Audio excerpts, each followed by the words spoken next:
Hello, and welcome to the directions for the lab on magnetic forces.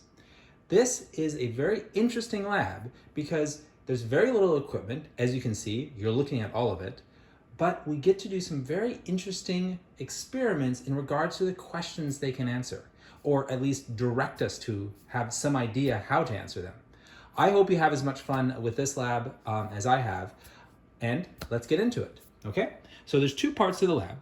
One is to have magnets get pulled up into the air against the force of gravity, and the other part of the lab is to have magnets slide across the table against the force of friction, and really just give it an initial push and then gradually slowing down due to friction. So that's it for the lab. Now you're going to be working with 10 neodymium magnets. I just have a smaller selection of them here, not my whole 10. All right, and you can pull them apart. Okay, they're quite well attached together, so it is difficult to pull them apart, but the best way is to pull one apart at a time. Okay, so we can do that. And these are interesting to work with because if you forget, they'll just pull themselves back together. So if I just happen to set this down on the table and then I don't think about it and I set another one down, well, we'll see what happens. Oh, wow. And we just had a dramatic demonstration of what might happen to you. And hopefully it doesn't. I've been using these a lot as I prepared for this video. But I had not battery, but I had a magnet break. Okay. They're quite brittle and they break easily. Okay. So this one had been cracked and it eventually broke. All right. So we will not use that one today. Okay. So what we're going to do is we're going to first do part one of the lab, which is the vertical pull part. So let's get these magnets. I'm gonna go ahead and split them into two stacks of 3. And now I'm going to place one of them on the table, far away from the other. And then I'm going to place our ruler so we can do the experiment. So there we are. And now I'll hold the ruler vertically because the first part one of the experiment, part one of the lab, is all about vertical pulls, okay? So I wanna make sure that I have the sides of the magnets that are facing each other have opposite polarity so they get attracted to each other. So let's make sure that's happening. All right. So you can see I'm gonna lower it down. Okay, so I'm holding the ruler a little bit sideways, so hopefully you can see it. But you're gonna wanna hold it exactly vertical or rest it against something to hold it exactly vertical. Okay, so I had my magnet upside down, so it flipped as you saw. And you wouldn't want that for your data because you would only want the experiments where there was no flipping between the magnets, where it just got pulled straight up. Because what you're measuring is the distance. You're gonna find out the approach distance, how far you have to move your magnet until it pulls, through attractive forces, the other magnet up. And you're gonna record that value. See, I'm at a few centimeters, maybe 4 centimeters above the table. I'm gonna gradually lower this magnet more, a little bit more, and there we go. They snap together. And I will have recorded that distance. A good way to do it is actually to film the process because you can just see that frame, quickly pause it, and then see the distance when it first started to move. Okay, it's a really trouble-free way of doing it. You can just kind of leave the video running and do them all on your phone, and then just go through and collect all your data at once. Okay, because what you're going to vary is you're going to vary the number of magnets that you are having pull towards each other in that vertical pull. Okay, and you're initially going to start with just 1 and 1. Have 1 on the ground, approach 1 down, then approach with 2 instead of just 1. Lower that down the ruler until you get the pull. Imagine this is vertical, right? And record that distance. You also want 3 repetitions of each combination, okay? So imagine that I just left 1 on the table, measuring the distance it took until I was able to pull it up against gravity, okay, with 2, and then I do it again with 3 magnets, and then I vertically lift with 4, and then I vertically lift with 5, and that's the maximum number you're gonna do. And I would just do 3 repetitions of each, recording all of those minimum distances for lifting, okay? All right, So, or measured distances. I guess it's really more of a maximum because you could always lift it if you're closer, but it's that first point when it starts to lift. So really it's the maximum lifting distance. Now, that's going to be a total number of lifts, which I think is described in the lab, or I know it's described in the lab, so go ahead and look for that. Now, that is the whole part of the vertical lift part of the lab. You're going to be answering some interesting questions about the difference between, say, just lifting a single magnet off the table versus lifting, say, 3 magnets stacked together, a magnet stack, lifting that off the table. Now imagine I'm measuring distances here, and how maybe the distance in this case is smaller because there's extra weight involved. So you're going to explore the effects of weight. There I had my polarity switched. So let's see how close do I have to get. There we go. All right, so that would be measured. And you're also going to compare, besides comparing weight, you're going to compare if the force between magnets is really just dependent on the total number of magnets. So in other words, is the attraction between 4 magnets here and 1 the same as between 3 and 2, right? And you're going to be able to measure that because you're going to have the measured distances, as well as controlling for the effects of the weight, whether you're pulling up 2 or you're pulling up 3, in a combination of 3 and 2, for example. Okay, all right, so let's return to our full stack of magnets, one diminished since the one that broke at the beginning.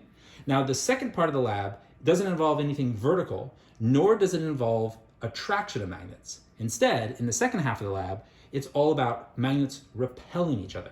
Okay, so let's take a look at what the second part of the lab is going to look like. So here you're going to use the ruler again, this time flat on the table, and you're going to hold magnets. Now, just like with the first lab, the way it's just the first part of the lab, the first way it's described is to start with 1 and 1, okay, 1 magnet and 1 magnet, and you're going to place one at the 0 mark of your ruler. Now, you might want to tape the ruler down in an out-of-the-way place where the tape doesn't interfere with the experiment, but you're going to hold down 1 magnet, and then you're going to bring the other magnet in, also holding it, okay, until you push away the magnet that is at the 0 mark. Okay, so excuse me, but we're gonna hold both of them. Okay, so I'm gonna bring them in. Now, I guess I shouldn't say that you're doing it until it pushes away, because that implies that this one is free to move. In fact, you're gonna be holding both of them, both the magnets, and you're gonna bring them into a fixed distance. So you're gonna prepare the experiment and then release one of the magnets. So let's say I bring this magnet in to a fixed distance of 3 centimeters from the other. So you can see just under my fingertips the 2 magnets, okay? And then I'm going to release one. Always release the one at the 0 centimeter mark, okay? So which would be that one there, okay? So let me show you that one more time. So here we have one at 0, over here. I'm going to continue to hold it, but I'll bring the other magnet in, holding both of them. I'll bring it in until I get to 2, okay? Now, when I release these magnets, the magnet at 0 is gonna go flying away, okay? Because I'm only releasing 1 magnet. I'm just gonna release the one at 0. I'm gonna continue to hold the magnet at the 2 centimeter mark, okay? Now that I would wanna do a do-over there, okay? So 2 things happened. Notice right now that the magnets are pulled into each other. Well, that's because right now, their polarity is such that they're attracted to each other. That's what I don't want for this experiment. So whenever that happens and you find that they're getting pulled to each other on their sides, because of course, in the vertical experiment, everything was about the magnets attracted to their faces, which is, I've noticed, a stronger force. But regardless, here we're attracting them on their sides. So here, in this sliding repulsive experiment, you want to flip this magnet, or either one of the magnets. So as long as you take it and you flip it upside down, now they will repel each other, okay? So again, let's imagine I bring them in at a fixed distance. All right, I'm gonna have them 2 centimeters apart, and I'm just gonna release 1 magnet, okay? Now I have to kind of cover it up with my hand, because the best way to release it is just to lift straight up, okay? Do that one more time. Maybe I will not release it as well, but just to hopefully, so you can see it. There, now that's pretty good. So see, I bring it in, I just let it go. And see how it just kind of slides across the table? Well, you're gonna measure that slide distance, okay?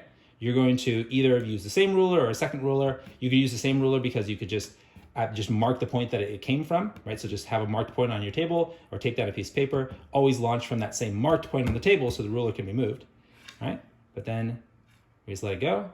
And you can see that it can tend to go in different directions, or You know, I would say reject any experiments that involve rolling or flipping, but any ones where it slides steady, there's still going to be a bit of variation. Well, there's a lot, right?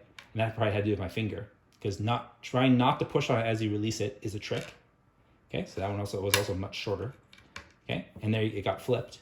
But point being is that you want to do 10 trials for every distance, which is a lot more than the first experiment, the vertical experiment, where you're only doing 3 trials, because that one was much more reliable. Okay, so 10 trials. So if this right here was a 2 centimeter distance, I would do this 10 times. Okay, now you also want to do it with a stack of magnets. So I said before, I actually misspoke. I said that this experiment you wanted to start with 1 and 1. Here you're actually going to start with a stack, and you're never going to vary the number of magnets in each stack, other than they just need to be the same. Now you could actually do it with 1 and 1, except they are a little bit weaker that way. I'd recommend maybe 3 and 3. Okay. So here we have 2 sets of 3 magnets, right? These right now they're repelled from each other. So here, as I put them down, they're still repelled. They want to push each other apart. Just because you can get better data by having a greater number, because the force does go up. Okay, so let's do a good one here. Let's have them pretty close together. The closest my magnets can get are 0.5 centimeter together. That is how the lab is written, to do distances between 4 and 0.5 centimeter. If your magnets have a larger diameter than 0.5 centimeter, then you're going to have to start at a larger distance and work your way down in increments of 0.5 centimeter, okay? Until you can get as close as you can. So this is hard to do, but you can get them to that 0.5 centimeter apart. It's hard to do because they do want to line themselves up and they want to flip. Okay, so there we go. And I'm just going to release them there, all right? So they're basically touching as close as they can go. You can see they really slide. So there's a dramatic difference between such a small separation distance and a separation distance of say 2.5 centimeters. Okay, so that's the entire second half of the experiment. Not varying the number of magnets. Again, not varying the number of magnets in each stack, just using 2 equal stacks or 2 individual magnets. But regardless, just 2 effectively equal magnets, and repelling them by varying the initial distance between them when they're both at rest before one is released. And that's it. The rest of the lab, of course, is analyzing that data and thinking about the consequences of what it means. Well, thank you so much for watching this directions video. I hope it has been interesting and informative.